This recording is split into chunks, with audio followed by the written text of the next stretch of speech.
साथियों नमस्कार, कैसे हैं आप सब लोग। आज एक महत्वपूर्ण टॉपिक पर मैं डिस्कस करने वाला हूं, खासकर उत्तराखंड जोन को लेके। ऐसे मैंने कई चीज़ देखी हैं जहां मुझे मालूम पड़ा कि एंटी करप्शन मैटर में बेल इतना इजी नहीं है।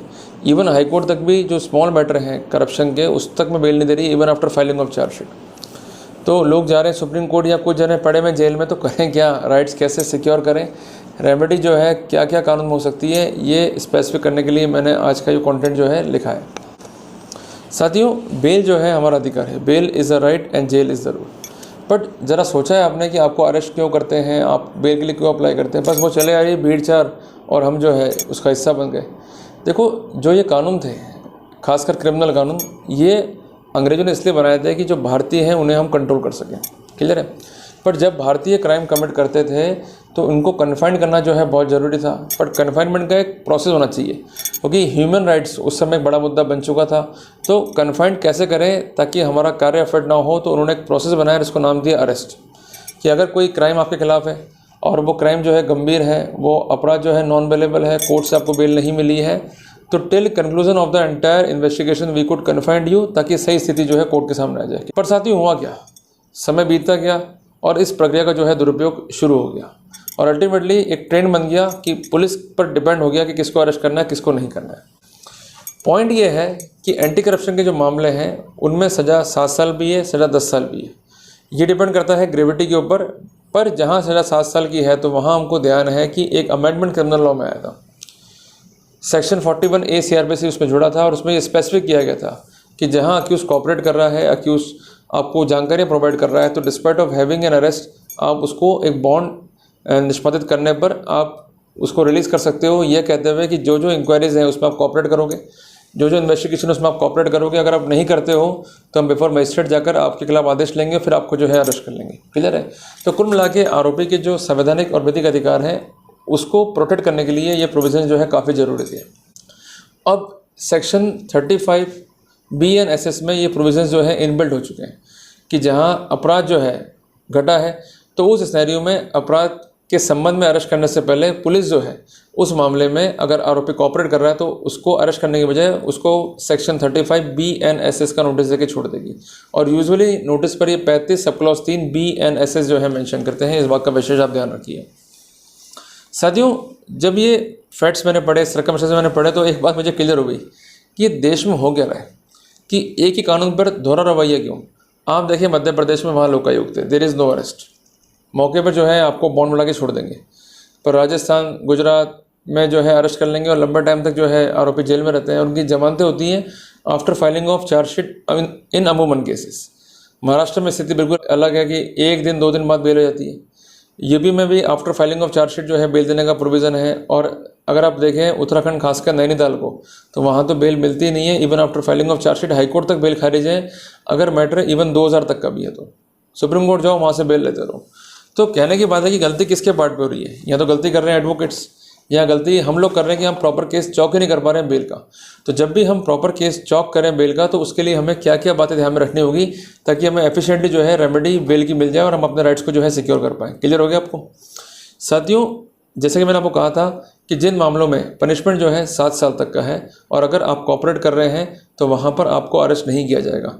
इस बात की पुष्टि करता है इवन ऑनरेबल सुप्रीम कोर्ट भी in judgment of Arnesh versus state of Bihar, जिसमें यह स्पष्ट किया गया कि अगर पनिशमेंट 7 साल तक का है, even the offence is not matrimonial, तो वहाँ पर सीधे गिरफ्तार करने की बजाय एक नोटिस दे देंगे और उस नोटिस में स्पेसिफिक कर देंगे कि आप कॉपरेट कीजिए। अगर वो कॉपरेट नहीं करता है तो इस सिनेरियो में आप जा सकते हैं फॉर कैंसिलेशन ऑफ बेल। ये प्रोटोकॉल जो है कानून में दिया गया है। तो साथियों, इस बेसिस पर हमें कंक्लूड कर सकते हैं कि 41A of CRPC is going to protect your basic rights which are given to you under the law. Clear हो गया आपको? ये बहुत बेसिक चीज़ें हैं पर आपको क्लियर होनी चाहिए। दूसरी बात यह है कि जो भी आप पर कंप्लेंट है या जो भी आप पर रिपोर्ट है, जो भी FIR है, उसमें कितनी प्रॉक्सिमिटी है ये भी इंपॉर्टेंट है। अगर प्रॉक्सिमिटी नहीं है तो उस बेसिस को भी आप अपने कॉन्टेंशंस में रेस कर सकते हो। आप लोग क्या करते हो कि चले तो मेरिट्स के ऊपर, do not go on merits, challenge always the procedure. तीसरी इंपॉर्टेंट बात, ऐसा देखा गया कि पहले पुलिस करती है इन्वेस्टिगेशन, उसके बाद जो है FIR काटती है ऐसे मामलों में।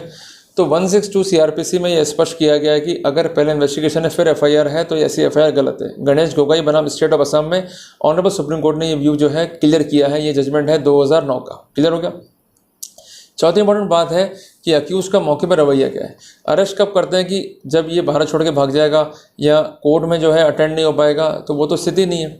दूसरी बात ये होती है कि ये गवाहों को धमका देगा, मारपीट कर लेगा, तो आप कंडीशन लगा लो कि भाई गवाहों को डराओगे नहीं, धमकाओगे नहीं। अगर डराते हुए धमकाते हुए पाए गए तो your bail will be cancelled और आपको जो है हम गिरफ्तार कर लेंगे और कन्फाइनमेंट आपको जो है रखा जाएगा।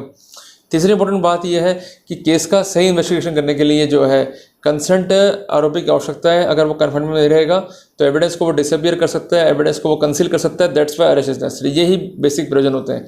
जब आपने इन्वेस्टिगेशन ही पूरा कर लिया, उसको आपने जो है अरेस्ट कर लिया और उसके बाद जो है आपकी अग्रिम कार्रवाई होने जो मियर फॉर्मेलिटी है, तो why to keep the accused in the confinement. जैसे अक्यूज कोर्ट में पेश हो, the court should immediately grant the bail to him.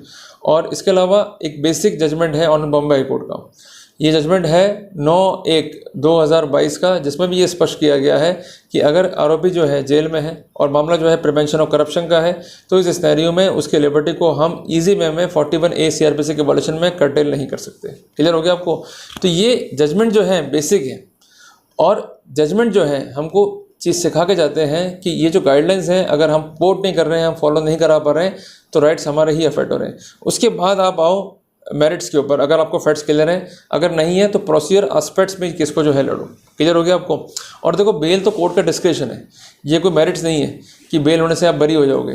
Court को रहता है कि जो ये कंप्लेंट है इसमें सस्पिक्शंस हैं, कंप्लेंट जो है जेन्युइन नहीं है, कनेक्टिंग एविडेंस जो है मिसमैच हो रही है इनिशियल स्टेज पे, तो वहाँ पर लिबर्टी को लंबे टाइम तक कन्फाइन करना उचित नहीं होगा। कोर्ट ऐसा मानते हुए आपको जो है बेल देता है। ऐसे मामले भी होते हैं जहाँ बेल मिलती है आफ्टर फाइलिंग ऑफ चार्जशीट, ऐसे मामले भी हैं जहाँ बेल मिली after having the examination of multiple witnesses. ऐसे भी केसेज जहाँ उसको बेल ही नहीं मिली है। तो कुल मिला के बेल के जो पैरामीटर हैं उस पर हमको काम करना है। आप कोर्ट से 5 बातें स्पेसिफिकली कह सकते हो। सबसे पहले बात कि मेरे ऊपर जो भी आरोप हैं वो आरोप झूठे हैं, बट आरोप सच्चे हैं या झूठे हैं, क्योंकि वो तो कहेंगे सच्चे हैं, हम कहेंगे झूठे हैं। ये कंट्रोवर्शियल स्थिति है और कंट्रोवर्शियल स्थिति हमेशा ही तय होगी ट्रायल में। जब तक ट्रायल में ऑफेंस प्रूव नहीं होगा तब तक सेक्शन 20 प्रिवेंशन ऑफ करप्शन का प्रिजम्पशन में ड्रॉ नहीं होगा। ये व्यू रिट्रीव किया है ऑनरेबल सुप्रीम कोर्ट ने in case of Neeraj Dutta versus state of NCT. Clear हो गया आपको? दूसरी बात, बेल के स्टेज पर कोर्ट को ये देखना है कि जो अरेस्ट है वो जायज़ था या नहीं था। अगर जायज़ है तो उसकी जस्टिफिकेबल कॉज क्या है। अभी आपको ये ध्यान होगा कि धारा 35B(NSS) में पार्लियामेंट ने व्यवस्था दी है कि जब भी अरेस्ट कर रहे हैं आप, you are required to record reason in writing. इसके अलावा आपके रीजन जो हैं वो होने चाहिए साउंड। अगर दोनों ही बातें नहीं है तो वहाँ पर आपका अरेस्ट ही इलीगल है। तो आप अरेस्ट को भी चैलेंज कीजिए जब भी आप बेल लगा रहे हैं। इसके अलावा मुआवजा की मांग भी करनी है आपको जब भी आप बेल लगा रहे हैं। इसके साथ साथ आप स्थिति स्पेसिफिक कीजिए कि किस तरह से ये केस जो है मैनिपुलेटेड है, मींस जो एविडेंस कलेक्ट की गई है उसमें आपको डराया गया, धमकाया गया, अनॉयंस कॉज किया गया है। And I want to clarify that if the evidence is going to be obtained by the way of confession or by the way of annoyance, ऐसे एविडेंस की वैल्यू नहीं है। और इवन आप ये भी कंप्लेंट कर सकते हैं मजिस्ट्रेट को कि आपको जो है हर्ट भी कॉज किया गया। और रिसेंट जो कानून है उसमें सेक्शन 120B(NS) काफ़ी इंपॉर्टेंट, जो ये कहता है कि पुलिस अगर एविडेंस कन्फेशन से ले रही है, हर्ट कॉज कर रही है, तो ऐसे पुलिस वाले भी 7 साल जेल जाएंगे। क्लियर है बातें? और हर्ट अगर ग्रीवियस है तो 10 साल जेल जाएंगे। तो कितना सरकार आपको प्रोटेक्शन देना चाहती है, आपके राइट्स को सिक्योर करना चाह रही है, पर थोड़ा तो आपको अलर्ट होना ही पड़ेगा ना।